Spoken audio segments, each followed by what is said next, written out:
Good morning. Today I'd like to continue by reading a little bit from the biography of Mae Chee Kaew, and I think probably a lot of people are quite familiar with this book. I can remember reading it, I think, back when I was in Anagarika, so it's been around for quite a long time, but it's incredibly inspiring spiritual biography.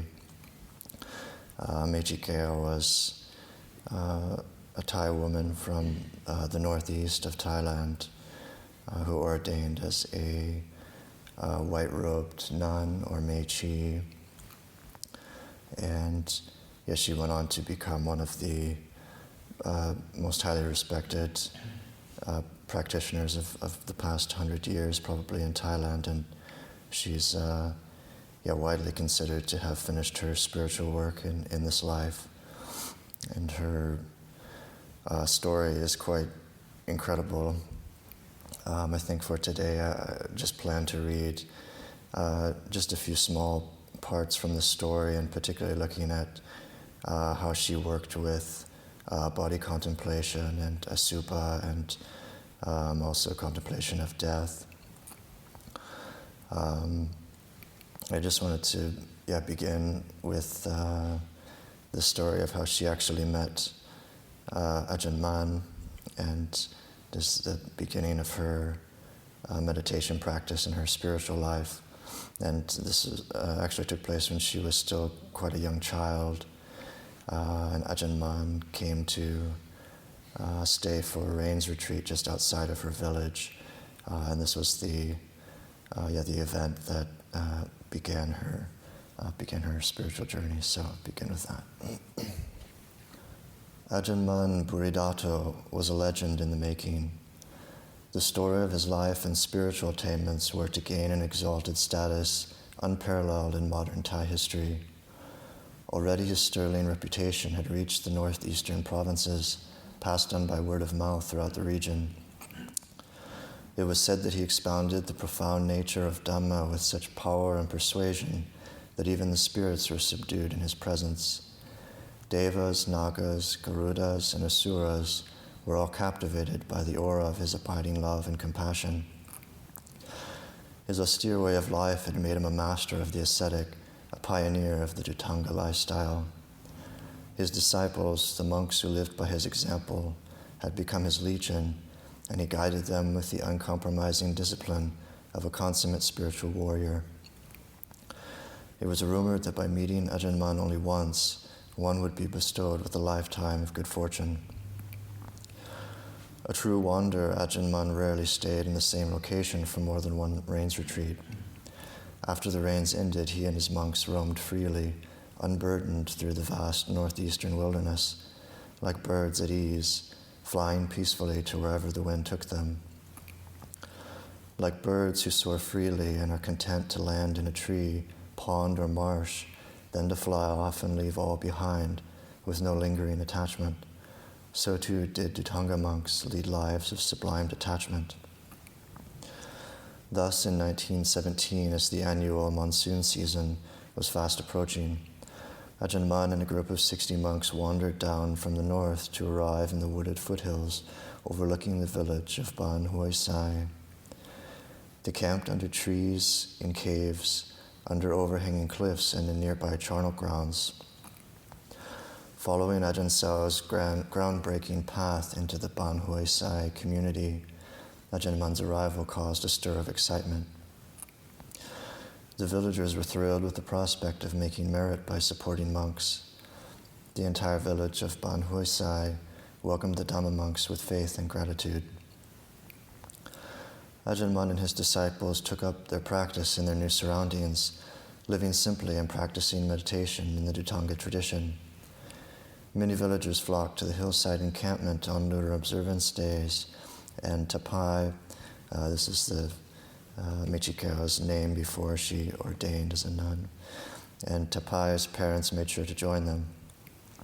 At that time, Tapai was hardly aware of Ajahn Mun's distinguished reputation. She had heard his name mentioned in connection with Ajahn Sao. The two had long been close spiritual companions, supporting and encouraging each other in the way of practice. That much Tapai knew, but little else.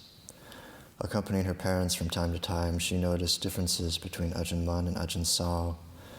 She saw at once that Ajahn Mun's forceful, dynamic character contrasted sharply with Ajahn Sao's serene and even temperament. Physically, Ajahn Mun was shorter and more slender than Ajahn Sao, but when he spoke, he was much more active. His arms flew, his hands gestured dramatically, and his voice thundered. Tapai felt a little afraid of Ajahn Mun at first, a little wary of his intensity. In the village each morning, as she placed offerings of food in his alms bowl, Ajahn Mun frequently stopped and addressed her directly, encouraging her to come see him more often. But feeling shy and timid in his presence, Tapai only dared to go on special religious days when she was with her parents and a group of the local villagers. Ajahn Mun was always exceptionally kind to her, often recognizing her presence on observance days and exchanging a few words with her. Knowing intuitively that she possessed uncommon spiritual potential and deep devotion, he began encouraging her to do meditation. He explained to her the same basic technique that Ajahn Sao had taught, silent repetition of the meditation word Bhutto, practiced repeatedly and continuously until it became the sole object of her awareness. He emphasized that mindfulness, being mindful and aware only of the moment-to-moment recitation of each syllable, Bhutto, Bhutto, must be present to direct her efforts. It would make her alert and fully attentive to the rise and fall of each repetition. A simple method, she thought, but due to instinctive modesty, she hesitated, taking it up at first. As Ajahn Mun repeatedly insisted that she try meditation practice, Tapai began to suspect that she must possess some inherent ability. She thought to herself, I am just an ordinary village girl, but I must have some inherent virtue. Why else would he show such an interest in me? From now on, I should take his advice and try to practice meditation in the way he has so kindly taught me. One evening after dinner, Tapai readied herself and went to her bedroom early. All day she had felt a willful determination welling up inside her heart. Today was the day to focus her full attention on the repetition of Bhutto, just as Ajahn Mun had taught her. With devotion and a serious sense of purpose, Tapai began to mentally repeat the meditation word Bhutto. After about 15 minutes of steady, deliberate recitation, her conscious mind suddenly dropped down to the heart and converged into a profound state of quiet stillness. It was as though she had instantly fallen to the bottom of a well, where her body and mind vanished into silence. The experience was so new and so extraordinary that she had no idea what had happened to her. After a brief time, her mind withdrew slightly from deep samadhi, and she became uncomfortably aware of an image of her body lying dead in front of her. She recognized her own corpse very clearly. The image was so real and so vivid in detail that it convinced her she must have died. Suddenly, seemingly out of nowhere, an anxious thought ruffled the calm. Since I'm dead, who will take my place cooking rice to put into the monks' bowls tomorrow? Who's going to tell Ajahn Mun that I died sitting in meditation tonight? Quickly suppressing these worries, Tapai steadied her mind and accepted her fate. She mused, if I'm dead, I'm dead. Everyone in the world is bound to die. Nobody can escape from death. Even a great king must die one day. Her mind then became resolute and focused as she fixed her attention to the dead body lying prostrate before her. The image had not faded or changed in the least, which reinforced her impression that she was actually dead. As she pondered the consequences of her death without reaching any conclusions, a small group of local villagers appeared in her vision. They simply materialized in the picture, slowly picked up her limp, lifeless body, and carried it to a nearby charnel ground. As the villagers laid her body in the middle of the desolate area, she noticed Ajahn Mun and a group of monks solemnly walking toward the corpse. Ajahn Mun stopped in front of it and gazed down for a moment before turning to the monks to say, This girl is dead. Now I'll perform the funeral rites. As the monks looked on impassively, head slightly bowed, Ajahn Mun softly intoned the funeral chant, Anicca Vata Sankhara. And Ajahn Mun says, when the components that make up the body have died, the body is no longer of use. The heart, however, does not die. It goes on working ceaselessly. When it develops in the way of virtue, its benefits are unlimited. But if it is used in harmful ways, it becomes a danger to oneself. With calm deliberation, Ajahn Mun slowly repeated this dictum 3 times in succession. Standing tall and perfectly still, except for the movement of his arm, he tapped her corpse 3 times with his walking stick, declaring with each tap, the body does not last. Having been born, it must die. The heart, however, does last. It is never born and it does not die when the body dies. It is constantly in motion, spinning and shifting, following the causes and conditions that lead it on. Continuing to tap the corpse rhythmically with the tip of his walking stick, Ajahn Mun appeared to reiterate this truth over and over again. With each gentle tap of his stick, her body started to decompose. First the skin blistered and peeled, exposing the flesh beneath. Further tapping rotted the flesh and sinews, revealing the bones and inner organs. Entranced, Tapai watched passively as her entire body quickly decayed until only the hard bones remained intact. Placing his hand in the skeletal debris and picking up the kernel of the heart in his palm, Ajahn Mun announced, the heart can never be destroyed. If it were destroyed, you would never regain consciousness.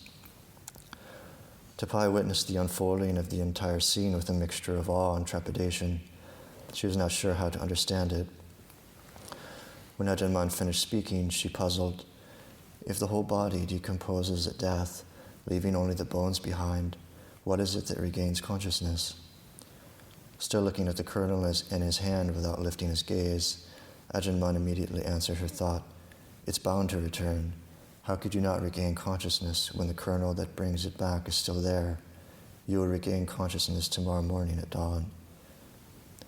Tapai spent the entire night seated in meditation, completely absorbed in the vision of her dead body. Only at the first light of dawn did her mind withdraw from deep samadhi. As she was becoming aware of herself, she looked down at her body, seated on the bed. She realized with a sigh of relief that she had not died. Her normal waking state had returned, and she felt pleased to be alive. But then, as she pondered the night's events, she began to chide herself for falling asleep and dreaming throughout the night when she should have been meditating instead. She was sure that Ajahn Mun would be disappointed with her. Later in the morning, Ajahn Mun passed by her house on his daily alms round. As Tapai placed food in his alms bowl, he looked at her quizzically. Then he smiled and told her to come see him when he had finished eating. Her father accompanied her on the familiar walk to Ajahn Mun's encampment, unsure why she was asked to go. Could there be a problem? Tapai walked silently, brooding and feeling ashamed of herself for falling asleep in meditation. What was she going to tell Ajahn Mun? Certainly he'd be displeased. She wanted to hide, but she didn't know where or how. As soon as they entered the encampment, Tapai mumbled some excuse to her father and rushed off to help the women folk fetch water at the stream. Seeing her father approaching alone, Ajahn Mun looked surprised and asked him for Tapai's whereabouts. Her father then quickly fetched his daughter from the stream. Nervous and uneasy, Tapai crawled to where Ajahn Mun was seated and bowed down 3 times before him. Immediately, before she had time to draw breath, he asked her, "How was your meditation last night?" Timidly and awkwardly, she replied, "It was just hopeless, sir.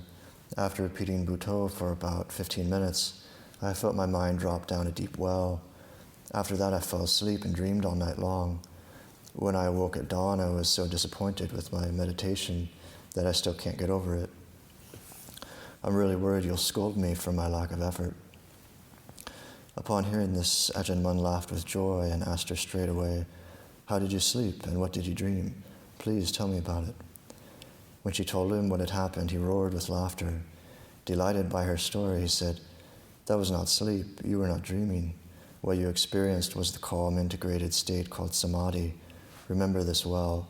What you thought was a dream was really a vision arising spontaneously from the deep concentration of samadhi. If you have any further experiences of this kind, just relax and allow them to happen. There's no need to be worried or frightened. I don't want you to be afraid, but you must remain alert and fully aware of whatever takes place in your meditation. As long as I am living here, no harm will come to you. But from now on, please come and tell me about the visions that you experience in your meditation. So then, following this this story, then Ajahn Mun eventually ended up leaving the area after a number of months, and it wasn't actually until many years later that she finally decided to leave the household life and ordain as a white robe nun. And I think it was actually maybe about almost 20 years, I think. So now I will just skip forward. After she has ordained as a Mae Chee, and then there's a story of one of the first experiences she has in meditation. Emerging from deep samadhi late one night, Mae Chee Kaew saw a vision of her body, lifeless and stretched across a weaver's loom. Consumed by an advanced state of decay, the body was bloated and discolored, and the skin had split open, oozing pus. Writhing maggots, sleek and fat, were devouring the rotting flesh. The graphic realness of the vision shocked and frightened her. Suddenly she felt Ajahn Mun's presence close behind her, as though he were peering over her shoulder at the grotesque scene. Slowly, deliberately, he reminded her that death is the natural consequence of birth. All creatures born to this world will eventually die, their bodies decaying and returning to their natural elements in precisely the same manner. Indeed, everything in the universe is impermanent and constantly changing. Everything will disintegrate and disappear. Although death is always with us, we rarely contemplate it. Ajahn Mun then instructed her that she must start to earnestly contemplate her own birth, aging, sickness, and death. So then I believe she, since she was so naturally gifted in samadhi, she actually ended up really just getting into the development of samadhi for many years, and really hadn't worked at all with asubha or body contemplation. She was very in tune with other dimensions of reality, other realms of existence. So for many years, her practice really went that way. So it wasn't really until after many years that she began to take on body contemplation. So now I'll just read a few more stories that describe her practice with asubha. Ajahn Kongma suggested that Mae Chee Kaew begin body contemplation by focusing on the disgusting features and inherent impurities associated with the human body, starting with head hair, body hair, nails, teeth, and skin, then working inward to flesh, sinews, bones, bone marrow, kidneys, heart, membranes, spleen, lungs, intestines, bowels, stomach, feces, bile, phlegm, pus, blood, sweat, fat, tears, skin grease, saliva, mucus, rheum, and urine. He insisted that she cease focusing on the external phenomena that had so fascinated her up to then, and turn the full force of her attention inward to investigate the physical components of the bodily presence that she identified as herself. Respectfully but hesitantly, Mae Chee Kaew accepted his advice without objection, but she was not satisfied. For her, focusing inward meant repeating the mantra Bhutto until her mind dropped into a state of deep calm. Ajahn Mun taught her this simple practice many years before, and she felt stubbornly reluctant to change. Certain she already knew the way of meditation, she was not prepared to put Ajahn Kongma's advice to a serious test. She stuck doggedly to her usual practice, even though the results continued to bring disappointment and uncertainty. The longer she resisted Ajahn Kongma, the more her mind refused to drop into a fully calm and concentrated state. For months, stubbornness prevented her mind from converging into stillness. Mae Chee Kaew became exasperated at her lack of progress and felt herself at wit's end. One night as she walked in meditation, she began to rebuke herself harshly. It had been raining since nightfall, but she refused to go inside. The time had come to teach herself a lesson.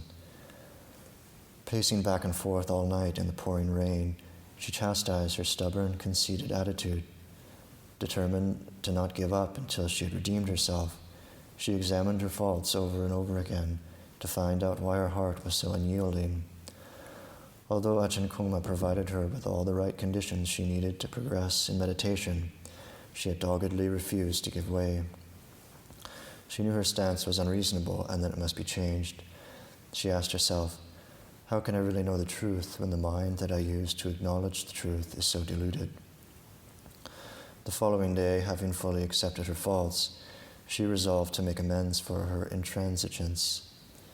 Solemnly prostrating before the Buddha, she silently asked heartfelt forgiveness of Ajahn Mun. After preparing her mind by intoning auspicious chants, she began meditating in earnest on the nature of the human body. Mae Chee Kaew contemplated the body by meditating on its inherently impure and repulsive nature. She first reflected on the obvious disgusting features that afflict the body while alive. The nose was constantly filled with mucus, the ears with wax, and the skin exuded sweat and grease. The body continually excreted feces and urine, and without constant cleaning, it reeked of foul odors and suffered discomfort.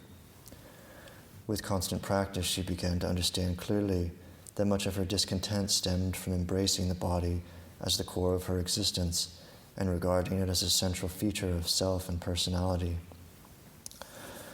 Though it was not obvious in her ordinary consciousness and attitudes, this belief was fundamental and deep-seated, operating at a subliminal and instinctive level of consciousness.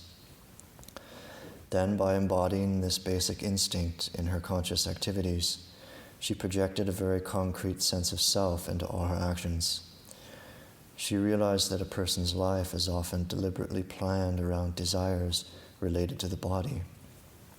Constant concern with matters of appearance, fashion, self-esteem, and personal comfort.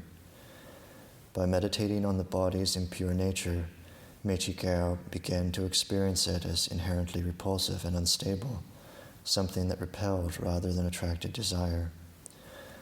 Through the daily practice of body contemplation, she gradually reduced the craving that had built up around the body, working to free herself from the strong sense of self associated with it. In her daily meditation, she took the body apart, piece by piece, layer by layer. Investigating skin, she saw it as a thin veneer of tissue covering the body's flesh and internal organs. Although at a casual glance it might appear clean and attractive, closer inspection revealed a scaly, wrinkled layer exuding sweat and grease in abundance. Only constant scrubbing and cleansing made it seem bearable to oneself and to others. Hair may be brushed and styled with care and admired for its overall appearance, but let a few strands fall into a plate of food, and they quickly induce a reflexive loss of appetite. Head hair and body hair are inherently filthy, which is the reason they must be constantly washed and bathed. In fact, nothing that comes into contact with any part of the human body remains clean for long, as the whole body is filthy by its very nature. Due to the filth and odors accumulated from our bodies, clothing and bedding must be constantly laundered. Even food becomes filthy once it is ground between the teeth and mixed with the body's secretions. The whole body shares the same repugnant characteristics. After deeply contemplating the natural filthiness of the body's external features, Mae Chee Kaew investigated its internal organs and their secretions and its many foul excretions.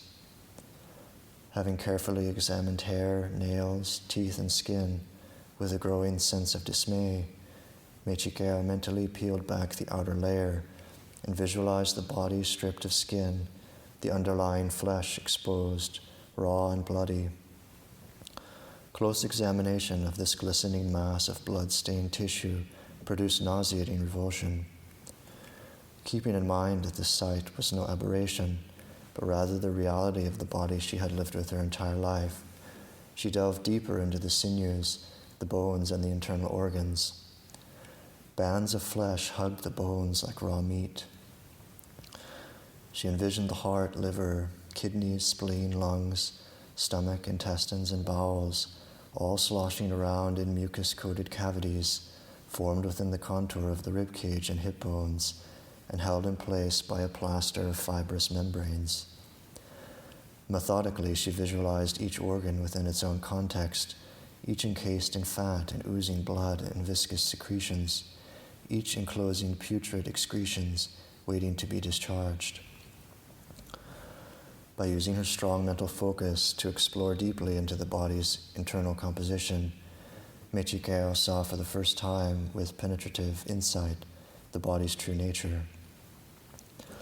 Seeing it clearly with wisdom, she was able to extend that insight to include all bodily substances and realize that they all had the exact same nature.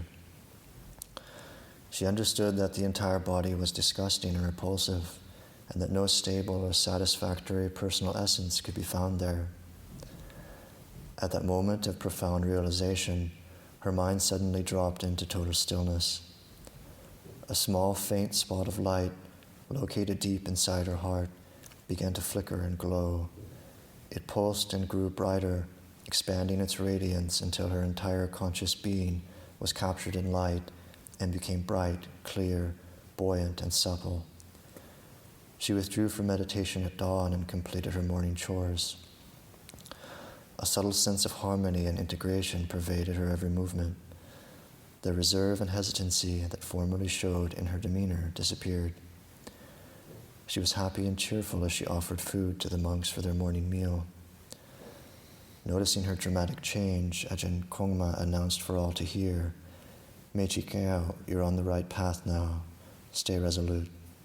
Another part of that, just to interject from earlier, from the reading earlier, was when she was a child, that when Ajahn Mun was seeing her, he forbade her from actually meditating more after he left, but he gave her his personal head shaving razor and said, when you eventually later in your life, you'll need this. Okay, so to include another story here. This one is quite wonderful story as well. She focused her attention solely on the internal recitation of Buddha and continued until all thoughts ceased and her flow of consciousness converged into single-minded concentration deep within her heart. Using the full powers of her newly found resolve, she maintained the focus there until her entire physical body vanished from awareness and her mind went absolutely still. Withdrawing slightly from deep samadhi, she immediately saw another vision. This time the vision was a portent of Dhamma.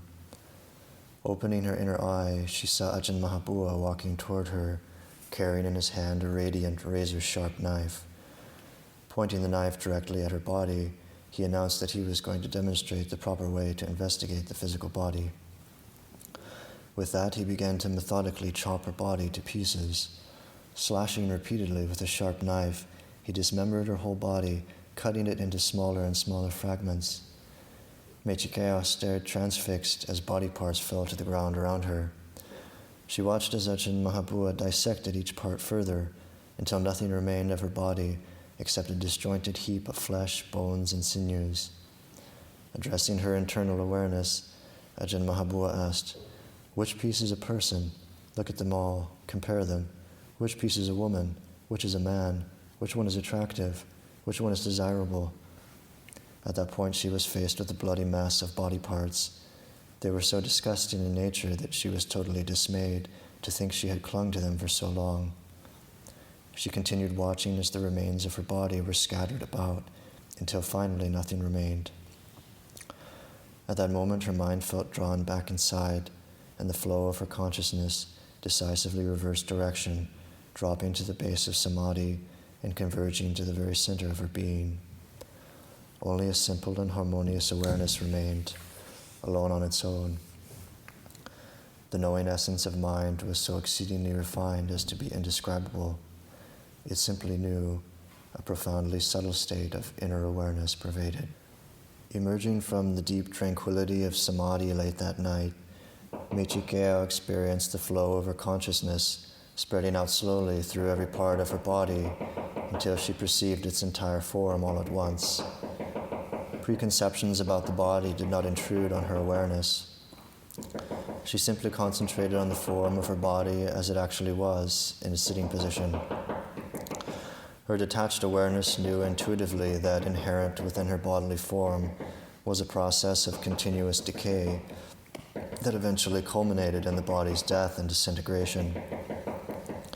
With a profound degree of mental clarity, she picked up the thread of her body's ongoing decay and began to follow that natural course to its inevitable conclusion. The process of decay started deep within the inner cavities of her body and slowly spread throughout every part. She simply observed without thinking or imagining and allowed her body's breakup to unfold within the field of her awareness. Soon the natural course of decay for a dead body assumed a spontaneous momentum all its own. Beginning at the head, Mae Chee Kaew let her attention gradually filter down through the whole corpse, allowing the images of decay to become sharp and clear. Because her intuitive wisdom had become fully attuned in the notion of death and disintegration, spontaneous changes began occurring in the flowing imagery. She felt her inner corpse begin to swell and slowly change color, the skin turning yellow, then molting into bluish black. As the body swelled, the skin stretched taut, then ruptured and peeled back, revealing rotting flesh and oozing fluids that quickly attracted a swarm of flies. Gradually, the stench of rotting flesh became nauseating and nearly unbearable to her internal senses. The flies laid eggs and maggots appeared, spreading out and moving as a writhing mass, in and around the ruptures of peeling skin and oozing flesh, to eventually cover the whole corpse. By the time the maggots had eaten their fill of rotten tissue, most of the flesh and internal organs were gone. Without the connective tissue, the skeleton fell apart and slumped over in a pile, leaving a heap of filthy bones, streaked with remnants of decaying flesh, and bound together with twisted strands of tendon and cartilage. Further disintegration left the bones disjointed and scattered, the skeleton contorted. With the passage of time, rain, and weather, the residual bits of flesh and tendon were washed away, leaving only bones bleached milky white by the sun. Eventually the bones too began to break up and disintegrate until only the larger chunks remained in a disordered heap, the skull in one place, the pelvis in another. Finally, even these pieces were worn away, swallowed up and reclaimed by the earth element from which they originated. Suddenly the earth itself vanished, leaving nothing but pure, crystal clear awareness, radiating out in all directions. Gradually the sense of being in the midst of radiant awareness disappeared, taking with it all sense of self and of the environment. Mae Chee Kaew meditated in that way every day. She focused on the corpse within over and over again until the experience of death and decay became habitual features of her mind's conscious perspective, and the mental image of her body began to decompose every time she turned her attention to it. In each meditation sitting, Mae Chee Kaew's inner eye watched the process of dissolution unfold with a deepening sense of calm and clarity. Gradually, the constant breakup of bodily substance drew her attention to the body's fragmentary nature, so she began concentrating on its constituent elements, the properties of earth, water, fire, and wind that comprise all matter. Flesh, bones, teeth, nails, and hair had the solid material characteristics of earth. Blood, urine, mucus, and other fluid secretions possessed the liquid qualities of water. Fire was present as warmth, energy, and vitality in the body. The wind element was evident in breathing, circulation, and bodily movement. Mae Chee Kaew observed how decay broke down the material bonds that hold elements together within the body, and how it released them to revert to their original elemental state. The occurrence of death, when consciousness abandoned the body for good, released the life-giving forces of fire and wind to return to their elemental conditions. Observing further from the inner perspective of spontaneous awareness, she watched as bodily liquids seeped into the ground or evaporated into the air. When the liquid elements had either drained into the ground or vanished into the air, the bodily parts dried out, gradually dehydrating until only hardened tissue and bare bones remained. Slowly crumbling and then turning to dust, those parts finally returned completely to the earth element. Mae Chee Kaew vividly observed bones merging with earth, the two coalescing together to become one and the same substance. When the last residue of bone returned to its original elemental state, her heart became absorbed in the profound realization of the body's insubstantial and illusory nature. Knowledge and understanding arose that all bodily substance is a combination of earth, water, fire, and wind, and that they had all returned to their original elemental state. Suddenly the earth itself disappeared from awareness, leaving her perception filled with bright light, radiating in all directions. Then, in a flash, her awareness plunged to a level of integration she had never experienced before. With that, the radiant light vanished. An indescribable emptiness remained, a state of absolute oneness, without a single moment of duality. There was only pure awareness, a transcendent and marvelous state of perfect tranquility, totally devoid of distinguishing characteristics, the vibrant emptiness of the mind's true essence. The elemental transformation of the body into earth, water, fire, and wind was vividly distinct every time Mae Chee Kaew investigated it. She saw clearly that nothing dies. Hair, nails, teeth, skin, flesh, bones, reduced to their original elemental form, they are simply the earth element. Since when did the earth element ever die? When they decomposed and disintegrated, what did they become? All bodily matter reverted to its original properties. The earth and water elements reclaimed their original properties, as did the wind and fire elements. Nothing was destroyed. Those elements simply came together to form a mass in which the conscious mind took up residence. The mind attached itself to the mass of matter and animated it, then carried it as a burden by building a self-identity around it. By laying personal claim to the physical body, the mind acquired endless amounts of pain and suffering. The mind never died either. At most there was constant change, birth and death arising and passing in every conscious moment, following one another in an endless continuum. The more fully Mae Chee Kaew investigated the four elements, observing them disintegrate into their original properties, the more distinctly pronounced the mind appeared. So where was death to be found, and what was it that died? The four elements, earth, water, fire, and wind, they did not die. As for the mind, how could it die? With this understanding, her mind became more conspicuous, more aware, and more insightful. Withdrawing from supreme tranquility, Mae Chee Kaew contemplated the profound and far-reaching implications of physical embodiment. She realized that her sense of body was one domain of self-identity. From birth, she had always organized the world around bodily perceptions, being instinctively preoccupied with the protection of the body and the fulfillment of its material appetites. She clearly discerned that thoughts formed on the basis of the body were karmic causes keeping her continually bound to the cycle of birth and death. The body's innate impurity actually went much deeper than its physical form. It extended to many bodily-based attitudes and actions that were not only repulsive, but very damaging. Vanity, sensual obsessions, sexual aggression, and physical violence were ugliness of a much more insidious type. Being responsible for such a large array of negative thoughts and emotions, identification with bodily form connected the mind to the root of samsaric existence. She realized that if she wanted to trace bodily attachment to its source, she would have to directly investigate those defiling thoughts and emotions and the flow of consciousness that spawned them. So I'd just like to end with one last story, and this is a very nice story at the end of the book, and this is when she has maybe her final realization. With the first light of dawn on November 1st, 1952, Mae Chee Kaew sensed that her body was tired. With perfect mindfulness, she had been walking barefoot on her meditation path for hours.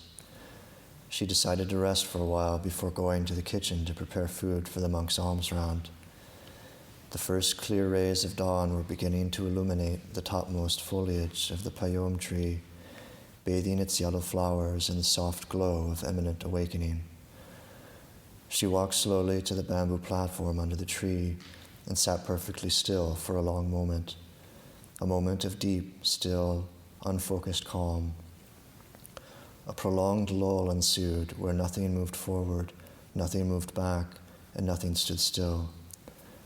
Then, aware but knowing nothing in particular, suspended in emptiness, the crystal clear radiance of mind she had treasured for so long suddenly turned and dissolved, revealing a pure, all-knowing presence that filled the heart and pervaded the entire universe. The knower was everywhere, but nothing was known. Without characteristics and without source, emanating from no point in particular, knowing was simply a spontaneous happening of cosmic expanse. The radiant awareness had dissolved in an instant, leaving only purity of mind and the essential freedom of pure Dhamma, an absolutely unconditioned knowing that entirely transcended all forms of human conception. And it ends with a quote from Mae Chee Kaew. Body, mind, and essence are all distinct and separate realities. Absolutely everything is known. Earth, water, fire, and wind, body, feeling, memory, thought, and consciousness, sounds, sights, smells, tastes, touches, and emotions, anger, greed, and delusion, all are known. I know them all as they exist in their own natural states, but no matter how much I am exposed to them, I am unable to detect even an instant when they have any power over my heart. They arise, they cease, they are forever changing. But the presence that knows them never changes for an instant. It is forever unborn and undying. This is the end of all suffering. Okay. Does anyone have any questions or comments? Thank you for doing that reading. Very wonderful. I'm wondering if Asubha falls into mindfulness of the body in the four foundations of mindfulness. Yeah, it's laid out in the Satipatthana Sutta as the Kayagata Sati. It's Asubha, the 32 parts contemplation is part of that in the sutta.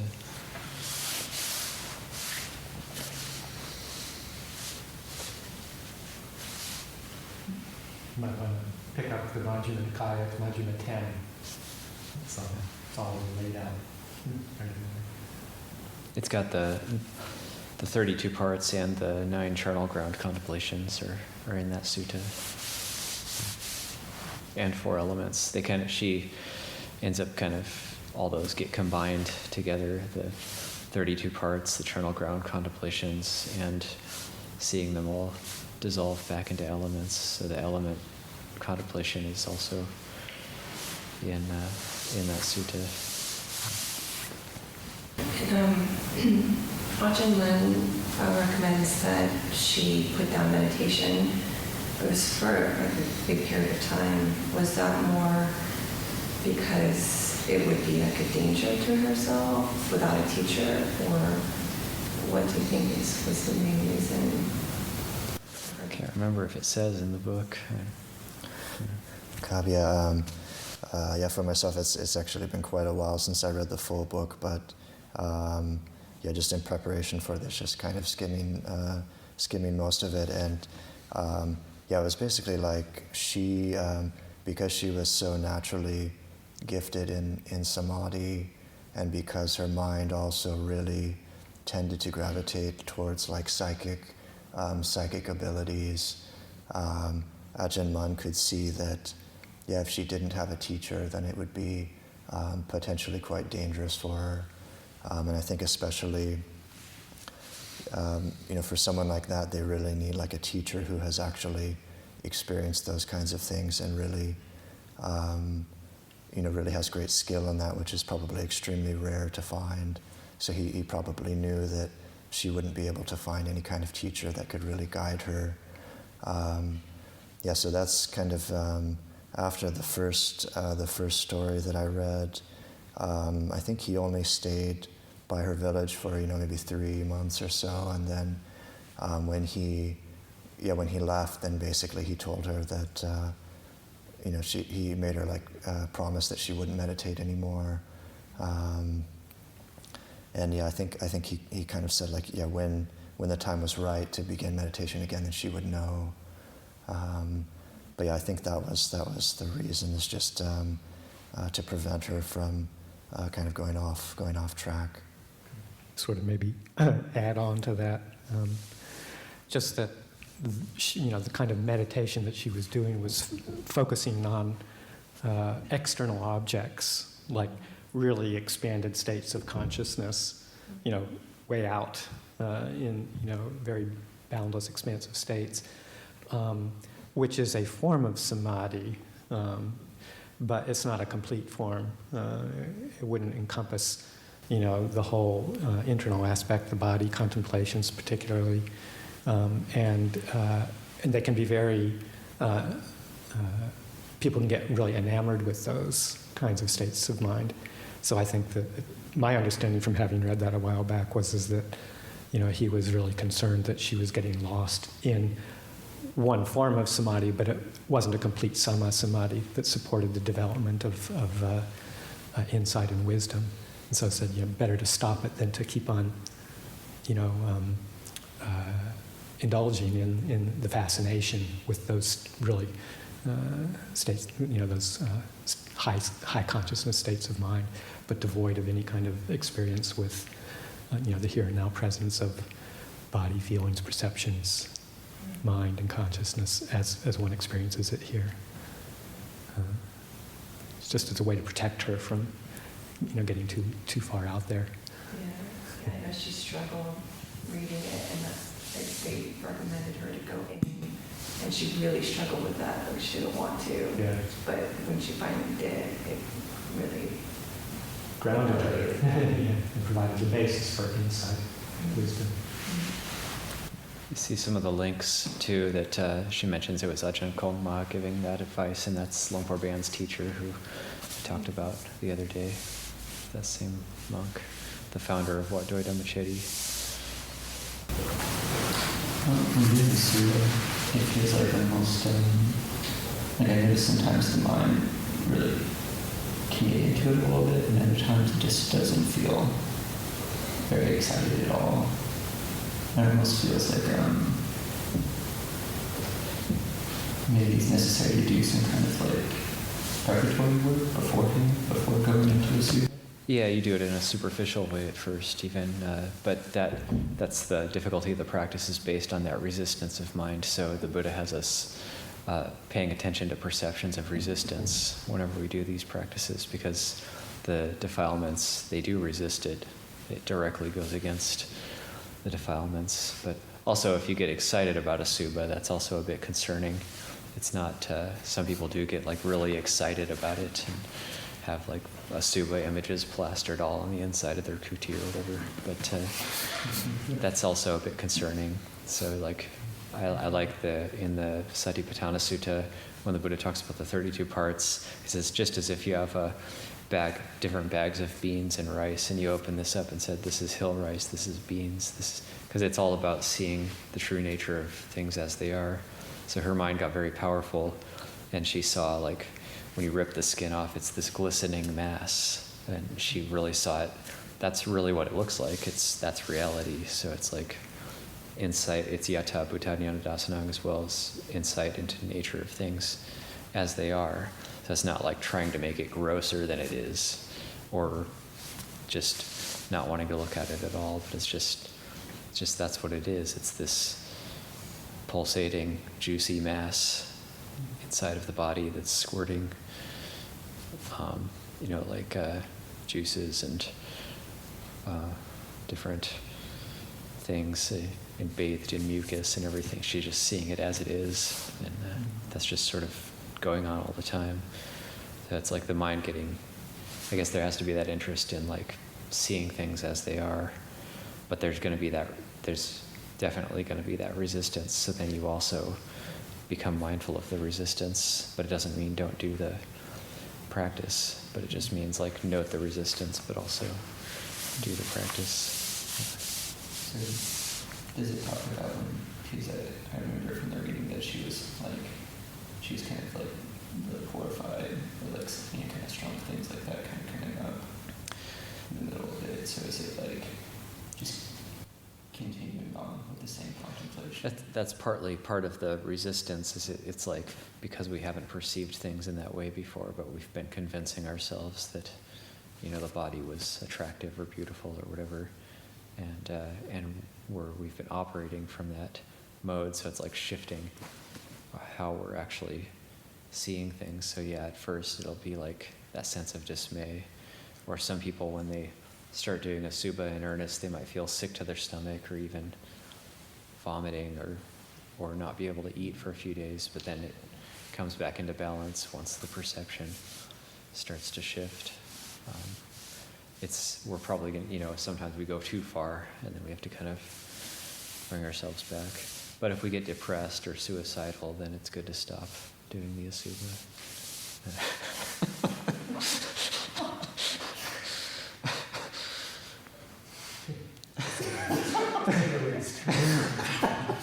Finally, you're about to kill yourself.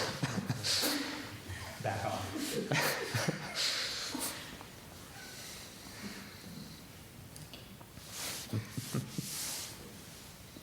I think in the canon there's the story of the monks who committed mass suicide after practicing Suva, and then the Buddha taught Asubhanusati, mindfulness and breathing. So Yeah. Talk a little bit about balancing the Suva with other meditation. Yeah, that's Parajika 3, the origin story to not killing a human being, but it was based on the monks. The Buddha taught them body contemplation in all of its gory details, I guess, and then he went into retreat, and then the monks were doing extremely zealous with their body contemplation, became horrified and repulsed by their own bodies, and thinking that and they got suicidal, and then there was this wanderer from another sect, and he was in communion with some sort of deva of wrong view that said, like, you should deliver these bhikkhus. And then the bhikkhus had developed the wrong view that you were liberated then by destroying the body, and that you could free your mind through killing the body. So then he's like, who wants to be freed? Who wants to be liberated? And the bhikkhus were lining up to be killed by him. So, and of course the Buddha coming out of retreat and remarking to Ananda, the Sangha seems dwindled. The numbers in the Sangha seem reduced. What's going on? So one might ask oneself also, like, why didn't the Buddha know? Like, he could have, like, with the power of his mind, he could have seen this happening, come out of retreat and stopped them or something. But also, if the Buddha was dwelling in complete emptiness and not directing his mind that way, it also is very possible he didn't know what was going on with the other bhikkhus. So the Buddha,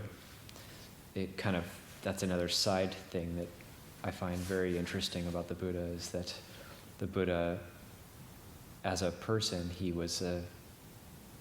preferred solitude, and he was a loner. He wasn't really sending his mind out to the other bhikkhus unless it was really, there was an occasion for it.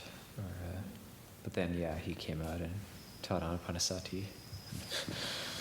Yeah, I think that kind of another little side is that, you know, there are some traditions that teach that the Buddha was omniscient, meaning that he could see all things at all times, which is actually not correct. He would have to actually want to direct his mind towards something to be able to see. I mean, still incredibly powerful, but it's impossible to see everything happening all at the same time in the world of experience. Yeah, he was, if you define omniscience in terms of all-knowing, all-seeing at all times, he wasn't that. Right. If you define an omniscience in terms of he could know anything, As if he directed his mind. as he wished to direct As he wished. Yeah. But yeah, just to underscore too the balance needed with all of these practices. That's why there's so many, 40 kammatthana to develop and choose from, so that you have your array of contemplations that you balance it with, and you have to be the one who determines that through watching the effect in your own mind about whatever you're contemplating results in. So, you have to develop that sense of discernment of evaluating the effect of what you're doing and having appropriate other contemplations or avenues of contemplation to balance the whole thing. Yeah, and it's just interesting to note too in the reading that even though Mae Chee Kaew as a child had these incredible Asubha nimittas and death nimitta coming up, still later on she still got sidetracked. Even with that amount of skill, she still got sidetracked and wanted to go toward pure samadhi, psychic powers, and that even to the extent that when Ajahn Gongma taught her Asubha and body contemplation, she didn't want to do it. She had that sense of resistance, even somebody that advanced. It's quite interesting. I was just listening to the talks on the Wings to Awakening, and Ajahn Mun talks a little bit about that, like the psychic indriya. Like we have normal delusion, but if you were to develop psychic power, it's possible to get like super octane delusion. Yeah, I even have a bit of a theory that that's how world religions developed, because they aren't just from nothing. Like they're from very powerful teachers, very powerful people. But you see something in samadhi, or you see something in terms of a very powerful nimitta, and it gets interpreted in various ways. That's how. Yeah, Ajahn Jeff's famous quote, which I think is great, is like, if you develop concentration, but your mind is still filled with greed, hatred, and delusion, what you get is concentrated greed, hatred, and delusion.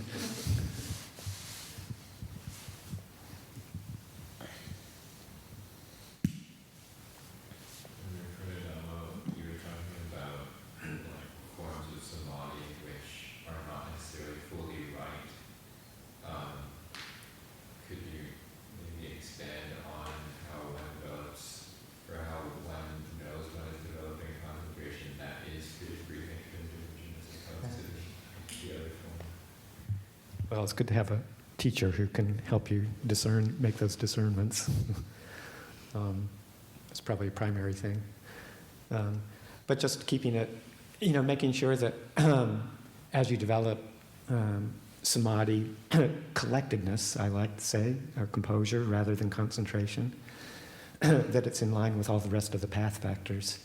Samma samadhi means that it's in line with all the other 7 aspects, particularly right view. So that if your mind is getting very narrow and focused, and you're losing clear comprehension, you're losing mindfulness, you're losing your, all-around awareness is what I think the Krubhajans often use as a phrase. If it's moving into very narrow states of awareness that are devoid of clear comprehension of what's happening, in the here and now with the body and the other khandhas, then you're moving into directions that may be a bit too narrowly focused.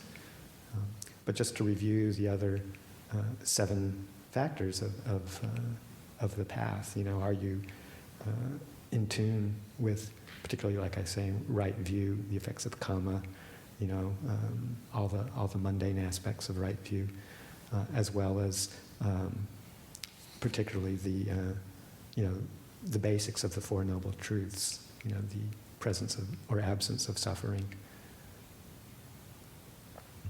Yeah, one thing, like maybe one example of that is something that can happen for practitioners is you might develop a view about practice or a view about rebirth or whatever, or a view about the world, and because the mind already has some modicum of samadhi or concentration, it's that rightness can become very solidified and unquestioned, so that can become a hindrance, and it can be in terms of particular views about how to practice or the right way to practice.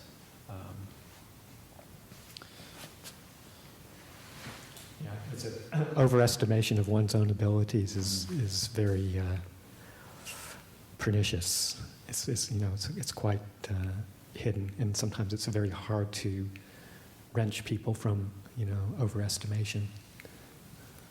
So it is good to be very aware of that possibility. I remember when we went to pay respects to Luang Por Thun, it was the second day I was ever here as a lay guest.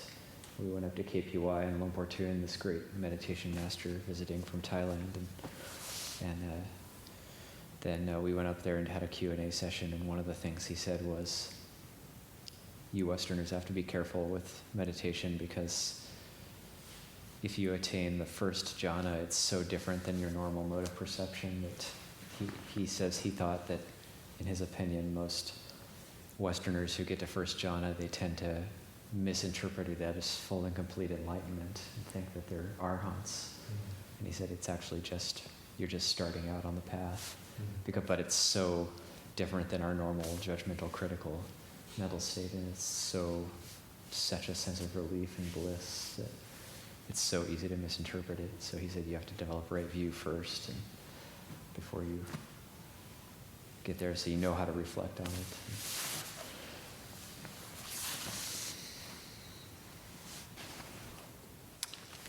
Okay. Thank you.